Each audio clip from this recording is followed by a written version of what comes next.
E é mesmo sobre o Futebol Clube do Porto e sobre esta novidade em relação à rescisão com Rulen Lopetegui que vamos começar a conversar com os convidados desta Bola das 7. Antes de mais, começo a apresentar o Presidente do Estoril, Alexandre Faria. Boa tarde, é um prazer tê-lo connosco. Apresento também o resto do painel. Temos também Nuno Prestrelo, do Jornal A Bola, e temos o Júlio António, o nosso comentador residente da Bola TV. Boa tarde. Começava precisamente com o Alexandre. Alexandre, como é que vê esta notícia, rescisão unilateral com Rulen Lopetegui a ser comunicada à CMVM hoje? Parecia-me previsível, não é? De algum modo, porque já as próprias declarações de Lopetegui tinham indiciado isso mesmo. Portanto, de alguma maneira, previa-se que não teria sido por vontade do próprio treinador que esta saída se verificou. Para além de que, de facto, me parece prematuro, em termos de objetivos e do que lhe terá sido pedido no início da época, para, nesta altura, se ter feito essa rescisão, e deve ter sido isso mesmo que terá ponderado e que lhe terá passado pela cabeça. Portanto, não houve nenhum incumprimento em termos de objetivos, porque, de facto, quer não, em termos meramente objetivos, o Lopetegui tinha ainda a possibilidade de alcançar Continuava na luta. O que tinha-lhe sido pedido, não é? Passamos para este lado. Júlio António, fica surpreendido com esta rescisão unilateral ou acha que era natural? Bom, de alguma forma fiquei, porque eu pensava que realmente que houvesse alguma concordância de ambas as partes e tudo se fechasse e acordasse, enfim, e tudo se resolvesse o mais rápido possível. Até porque estas coisas, normalmente, as rescisões, normalmente trazem sempre algumas complicações, até porque pode-se estar de acordo no primeiro dia, mas depois no segundo dia começa-se, de facto, a entrar no caminho das exigências, e algumas até muito exigências corretas e portanto, com todo o direito de serem postas. E o que me parece, de facto, é que neste caso, portanto, o Sr. Lopetegui, como dizia o nosso convidado, o Sr. Presidente do Estoril, Lopetegui, pois, nada pode dizer que não viria a vencer a Liga, a Taça, de resto, continuava tudo em aberto nas competições que e tudo isto, portanto, de facto, estas coisas depois complicam-se e tornam-se de mais evidentes que estas coisas nunca são como eram e nunca são como começam. Tem sempre um final normalmente um pouco conturbado. E então, pois é isso que está a passar. E agora aquilo que eu digo é que, efetivamente, o Porto também não tinha outra coisa que fazer, senão rescindir unilateralmente e encaminhar estas situações depois para as chamadas barras dos tribunais e para as advocacias todas. Não faltas tu. Como é que vês então este estado de coisas e toda esta incógnita que continua a pairar sobre a cadeira de treinador do Porto? Parece-me, sobretudo, que não é uma surpresa, na medida em que ficou claro que várias coisas. Primeiro, apesar e por muito que os nossos convidados digam que era possível ainda Lopetegui, de facto, ganhar o campeonato, a verdade é que, independentemente de tudo isso, Lopetegui já não tinha ambiente junto dos sócios e dos adeptos do Futebol Clube do Porto. A contestação era grande. Ponto 1. Ponto 2. Lopetegui sente naturalmente que o seu trabalho ainda poderia dar frutos e sente que poderia perfeitamente ser campeão, poderia ganhar a taça e naturalmente entende que foi injusto o despedimento. Daqui para a frente cria-se uma clivagem grande que depois depende da forma como os homens, de parte a parte, lidam com a questão. Lopetegui terá pedido os prémios pela conquista de tudo. O Futebol Clube do Porto entende naturalmente que ele não conquistou nada, portanto não tem de lhe pagar nada, ou pelo menos não tem de lhe pagar tudo. A partir daqui, não havendo o entendimento, não resta às duas partes senão encontrarem-se em tribunal e esperar que alguém decida por eles. Uma vez que não conseguem, haverá uma mediação, haverá uma decisão, cada parte apresentará os seus argumentos e aguentará então o que vier a sair dessa Meu caro Nuno, o que é verdade é que matematicamente poder acontecer a vitória por parte da equipa do Futebol Clube do Porto. Isso matematicamente é a base. E é isso mesmo que alegava Lopetegui. Defende. Agora o que tu dizes, eu acho, mas vão chegar a acordo, nem que seja metade ou um terço, ou dois terços, com certeza que sim, né? Mas realmente, como diz o Nuno também muito bem, agora, mas matematicamente, e essa deve ser a base que parte de premissa do Sr. Lopetegui para exigir mais para além daquilo que, enfim, o Porto quereria pagar, eventualmente. Não? E pela ordem da conversa também deixo a pergunta aos três. O Porto sai beliscado desta situação, com esta saída menos amigável do que poderia ser? E a administração do Porto tomou a decisão em consciência que entendeu que deveria tomar. Lá está. Eu calculo, de facto, se calhar até mais pelo clima social e por de alguma maneira se compreender que não havia condições para que o trabalho fosse desenvolvido da melhor forma. E por aí é normal, de facto, que tenham tomado a decisão, ou pelo menos justificável. Não é tanto assim para o próprio, para o principal visado, mas lá está. Quer dizer, julgo que a melhor resposta virá, com certeza, com os resultados a breve trecho. Aí é que se poderá verificar se de facto o Futebol Clube do Porto ganhou ou não com qualquer troca que venha efetivamente a fazer. Com o sucessor. Sim, é um facto, quer dizer, estou de acordo com as palavras do Presidente Alexandre Faria, mas agora, mas é um facto, matematicamente tudo ainda era possível. Agora, o que é verdade é que a administração do Porto, o seu Presidente e toda a administração da SAD, com toda a experiência e a larga experiência que têm, pois antevendo toda esta situação, este clima já de crispação que havia entre a massa associativa, os adeptos e o Sr. Lopetegui, bem assim também como não vende-se eventualmente também o melhor ambiente dentro do balneário para ele continuar a gerir e a ser o treinador principal, pois a decisão é em consciência da parte do Sr. Pinto da Costa, porque é um presidente com grande carisma, com muita experiência, e ele, quando toma estas decisões, sabe o que faz, juntamente com todos os seus demais diretores que o acompanham na administração da SAD. Quer dizer. Nuno, temos um Porto beliscado? Não sai beliscado. Isto é o futebol, não é? Os treinadores chegam, saem, vão-se embora, por vezes até voltam depois de terem sido despedidos, portanto não sai nada beliscado, faz parte. O Lopetegui treinava o Porto, a verdade é que o Porto não convencia, por muito que matematicamente pudesse jogar, não só ele não tinha ambiente social, como também não havia propriamente um ambiente estético, convenhamos, o Futebol Clube do Porto não era propriamente uma equipa apelativa para quem via os seus jogos, portanto, isso reduzia as expectativas dos adeptos e dos dirigentes do Porto de que ele conseguisse os objetivos. A partir daí, obrigado, vais ao teu caminho, o Porto segue o seu. Para a sua vida. Normalmente, e acontece quando não há um litígio como neste caso, e eu penso que aqui a questão essencial é Lopetegui sentiu-se efetivamente beliscado na sua honra, e como tal exige tudo. O que acontece muitas vezes é os treinadores dizerem eu recebo até ao dia em que trabalhei. Isto é muito, muito frequente no futebol e muitos saem e simplesmente se vão embora. Agora, aqui a chave é Lopetegui é que se sente beliscado. Mas não é o despedimento que o belisca. O que o belisca é tudo o que o Futebol Clube do Porto não fez enquanto ele foi treinador. Muito bem, passamos mesmo desta novidade mais recente do Estádio do Dragão para o Estádio de Alvalade, até porque às 8h30 arranca o primeiro jogo desta jornada 18 do Campeonato de Futebol, com o Sporting a receber o Tondela. Temos então o primeiro classificado a receber o Lanterna Vermelha. Por lá temos o António Pedro Carvalho, nesta contagem decrescente para o arranque desta 18ª ronda. António Pedro, boa tarde.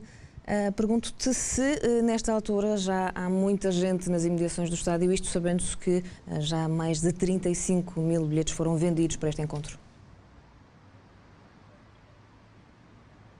Boa noite, Clara, mais uma vez.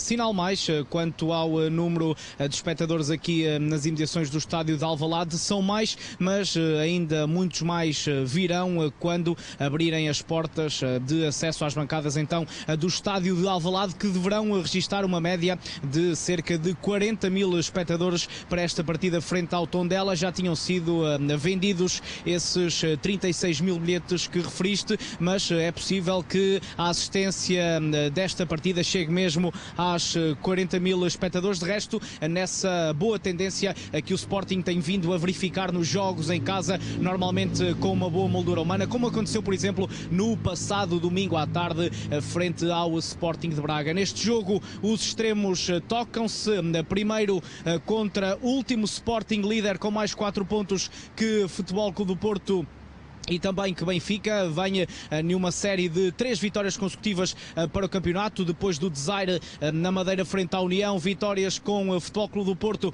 aqui em Alvalade, no Bonfinha frente ao Vitória de Setúbal, ali no passado domingo também aqui em Alvalade frente ao Sporting de Braga. Por isso os Leões vão tentar para o campeonato a 4ª vitória consecutiva. O Sporting, que esta época para o campeonato ainda não perdeu aqui no estádio de Alvalade, um registro positivo de 7 7 vitórias e um empate frente à equipa do Paços de Ferreira. Na antevisão deste encontro falou-se sobre o Tondela, mas a conferência de imprensa de Jorge Jesus também andou à volta do tema da desestabilização, desses ruídos que vêm de fora para dentro da equipa do Sporting. Ora, Jesus fez questão de dizer que assuntos como a suposta agressão, as supostas agressões de Slimani ou esse desentendimento com Schelotto são apenas ruído e não afetam este grupo de trabalho do Sporting.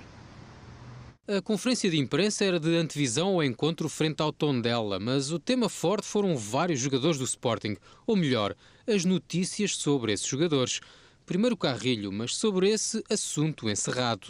Eu não vou falar do Carrilho, eu vou falar de jogadores que estão a trabalhar e que têm um compromisso dos objetivos que o Sporting traçou no início da época. Passemos então aos que contam para Jesus.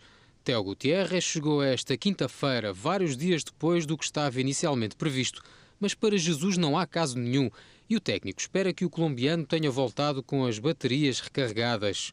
O Teo, como disse, chegou hoje, dentro daquilo que se tinha proposto, portanto, comigo e com o presidente, neste caso com o Sporting.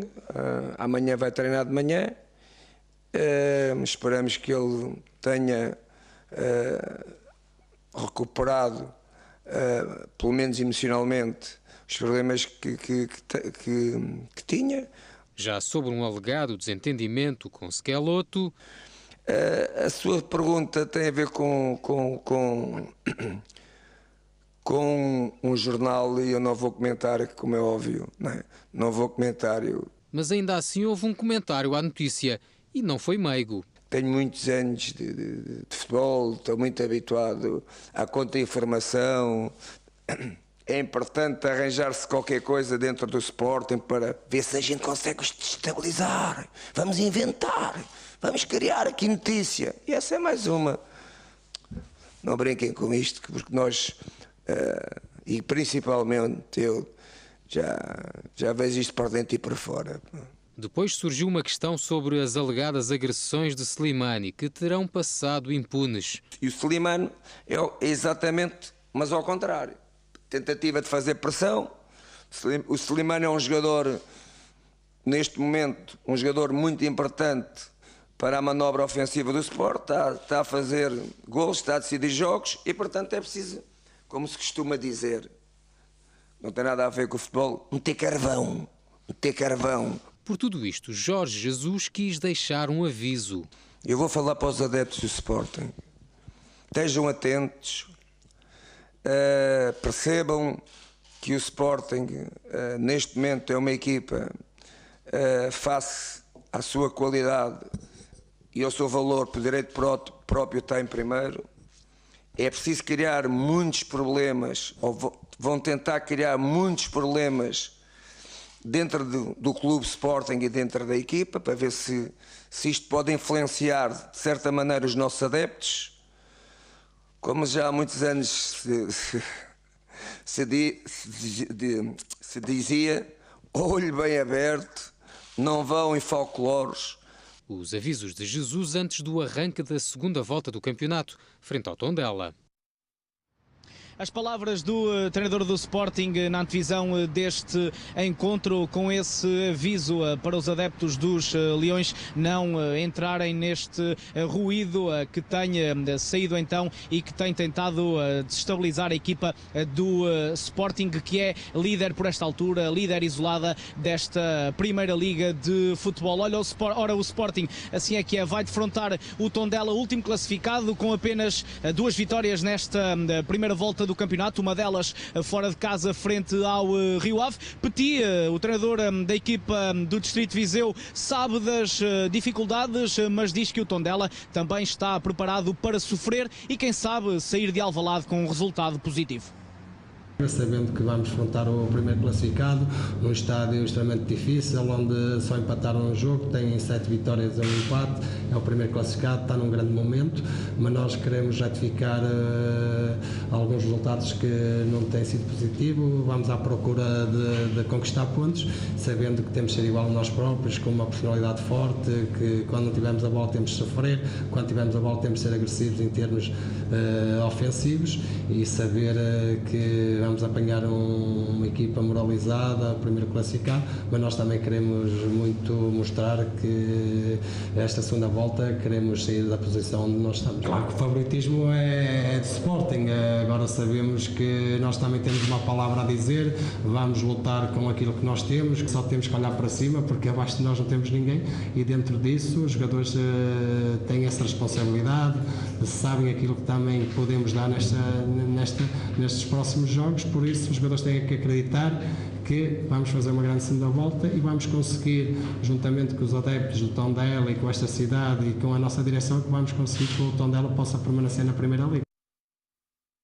Na equipa do Sporting, Theo Gutiérrez não foi convocado, o avançado colombiano só ontem chegou a Lisboa, por isso ainda não está na forma ideal para regressar aos eleitos de Jorge Jesus. Também aqui um ponto de interrogação no que irá acontecer com Theo Gutiérrez, ele que chegou atrasado. Resta saber então qual será a decisão do Sporting, a continuidade de Theo Gutiérrez, um processo.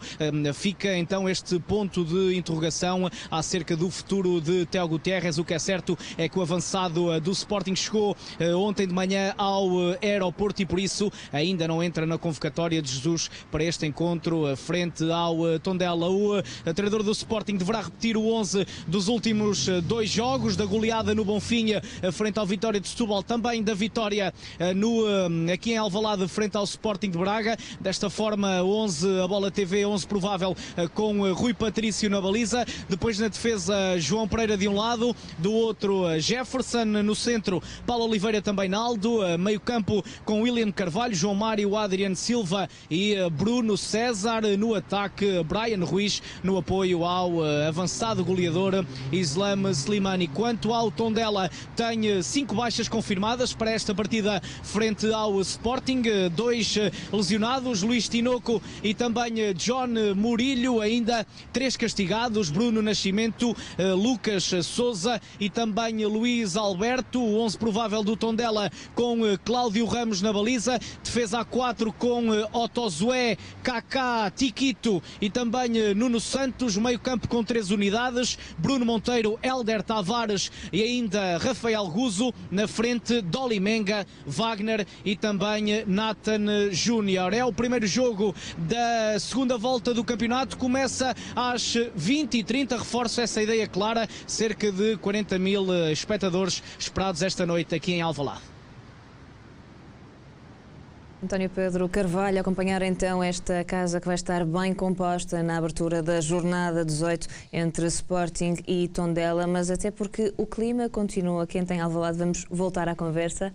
Alexandre, começava por si. Como é que vê estas palavras de Jorge Jesus, mais uma vez a falar na máquina de comunicação dos clubes adversários, mais uma vez a deixar até recados aos adeptos, mantenham o olho bem aberto pelos ataques, a destabilização. Acha que isto é estratégia fora de campo? Sem dúvida, e faz todo sentido que, como dizia o Nuno há pouco, isto de facto também faz parte, não é? Alguns utilizam-na bem, outros nem por isso. Agora, o que é um facto é que perante as notícias que por vezes vão surgindo, esta é uma forma de reação possível e é uma forma de reação eficaz, porque quer para adeptos, quer para sócios, quer para a dinâmica de vitória que o Sporting claramente está a querer instalar, é um tipo de comunicação que faz todo sentido que surja e precisamente nesta altura em que começa de facto a tornar-se decisivo. De forma que não me surpreende, julgo que é de facto algo que pode trazer excelentes resultados. E quer o treinador o tem feito, quer o presidente Bruno Carvalho também. Portanto, de alguma maneira, entende-se a forma de comunicacional que só está relacionada com o momento em que o Sporting se encontra na liderança do campeonato. Uhum. Nuno, para ti isto é ataque ou é defesa ou as duas coisas? Costuma-se dizer que a melhor defesa é o ataque, não é?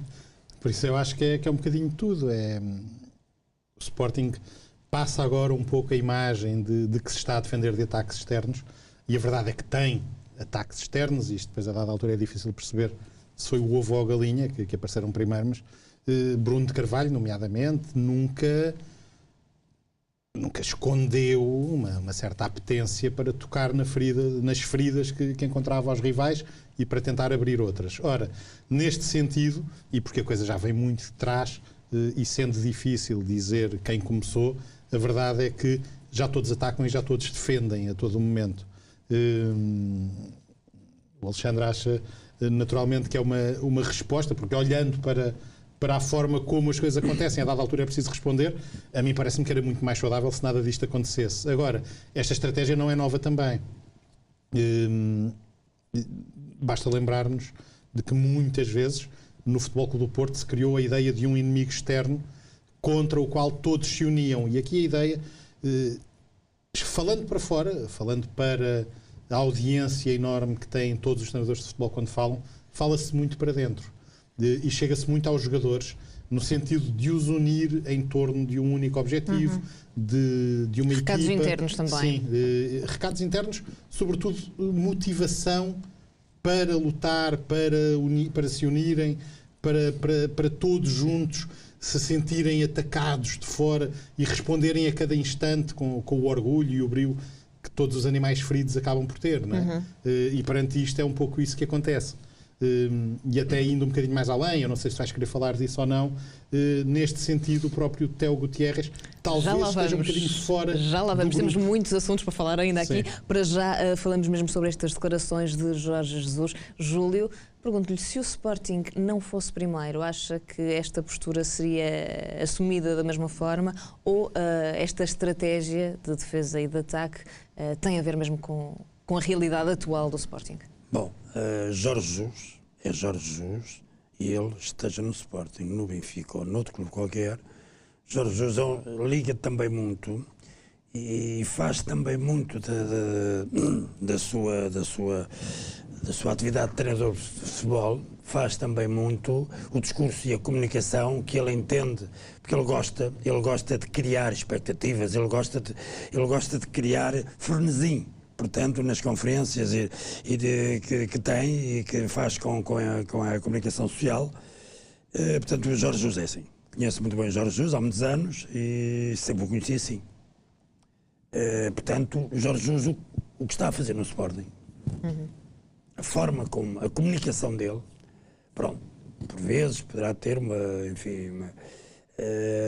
comunicação que pode não se gostar, mas Jorge Jesus sempre teve este estilo de comunicação. Faz parte do pacote Jesus. Ele é assim, repare, ele é assim. Agora, o que eu acho é que, de facto, nisto tudo, nestes ataques que se fazem, nestas situações todas que envolvem clubes, dirigentes, presidentes, administradores, treinadores, quando isto ultrapassa as chamadas marcas e o razoável, quem perde é o futebol. Quem perde é a indústria do futebol. Mas a indústria agora, parece que é uma coisa, ali uma palavra e tal. Não, vamos lá ver. O futebol é uma coisa que gera paixões e ao mesmo tempo gera uma receita ao nível comércio, ao nível marketing, ao nível, enfim, social também. Emprega milhares e milhares de pessoas. E o problema destas situações todas e destes ataques e destas coisas que se fazem é, portanto, dizerem-se coisas que por vezes nem são verdade, dizerem-se coisas que podem colocar em causa muita coisa, e principalmente o futebol, como eu digo, e os investidores do futebol, repare, qualquer empresa ou qualquer investidor que queira fazer um investimento em termos de marketing ou comércio num clube, não importa qual, pode muito bem sentir-se logo à partida um pouco defraudado com as situações que se vivem e o descrédito que se pode tornar isto do futebol. Portanto, aquilo que eu digo acho muito bem, porque o futebol é isto. O futebol joga-se nas quatro linhas e aí é que tem que haver rivalidade. E depois também, mas também em tudo o que envolve o futebol, tem que haver este jogo, esta rivalidade. É mais uma coisa que faz parte. Faz parte, mas sem ofensa ou sem querer pôr em causa as situações a honorabilidade das pessoas, a honorabilidade das instituições e a honorabilidade de quem dirige as instituições.